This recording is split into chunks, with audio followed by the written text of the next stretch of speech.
Hello friends, good morning. જો આપણે આજે મરચાં ભરીને બનાવવાના છે. આમાં મરચાં લઈ દહીં અને જો આ ચીરા કરી દીધા અહીં.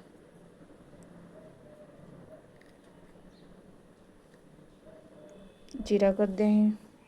આ બેસન ચાળીને લઈ દીધું. હવે આપણે વઘાર કરવાનો છે. બેસન શેકવાનું છે. એમાં તેલ નાખી દઈશું. જો આપણે મરચાં, બેસન અને આમાં જીરું નાખી દઈશું.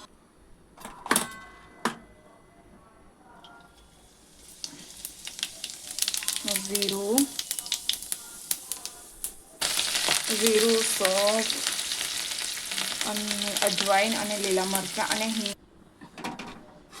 જો આપણે બેસન સેટ થઈ ગયું.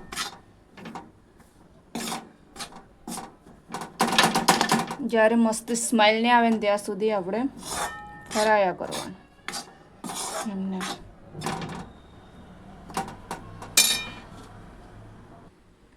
આપણે એમાં હળદી, મરચું, મીઠું અને જીરા પાવડર નાખી દીધો છે ને જો સ્મેલ આવવા માંડી છે. મસ્ત સુગંધ આવે છે આની. હવે આપણે ઉતારી લઈશું. જો ભાઈ ધનિયા નાખી દહીં, હરી મિરચી અને થોડુંક એવું લાગે ને તો તેલ નાખી દઈશું આમાં.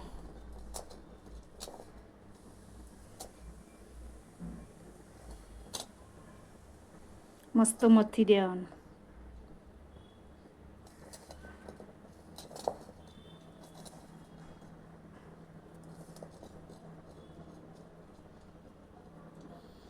આમાં થોડુંક તેલ નાખવું પડશે.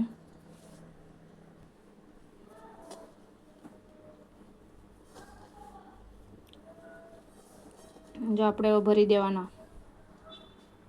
મરચાં આપણે ચીરા કરી નાખ્યા છે. તમારે બિયા નહીં ખાવા હોય તો કાઢી શકાય. ખાવા હોય તો પછી રાખાય. તીખા ના આવે. આ હું એમનેમ જ ભરવાની છું. ચલો આપણે ભરી લઈએ. જો ભાઈ આપણે મરચાં ભરાઈને રેડી થઈ ગયા છે. જો હવે આપણે આનામાં વઘારીશું. આના જો ભાઈ આપણે મરચાં મૂકી દીધા છે.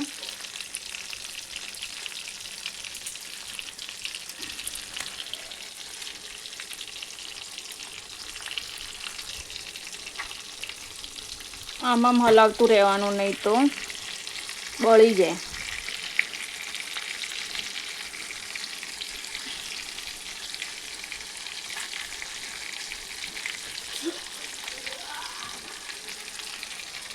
આપણે આને ઢાંકી દઈશું. હવે અને આપણે ઢાંકી દઈશું થોડી વાર. જો આપણે ઢક્કણ ખોલીને મરચાં જોઈ લઈશું. જુઓ આપણે મરચાં મસ્ત રીતના થઈ ગયા છે.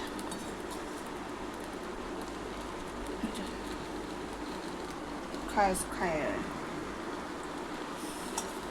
આ 2-3 દિવસ સુધી પડ્યા રહે ને તો એ કશું ના થાય, ખાઈ શકાય. અને રોટી, પરાઠા જેના હાથે ખાવાય ને એના હાથે ખાઈ શકાય. આપણે ગેસ બંધ કરી દઈશું. હવે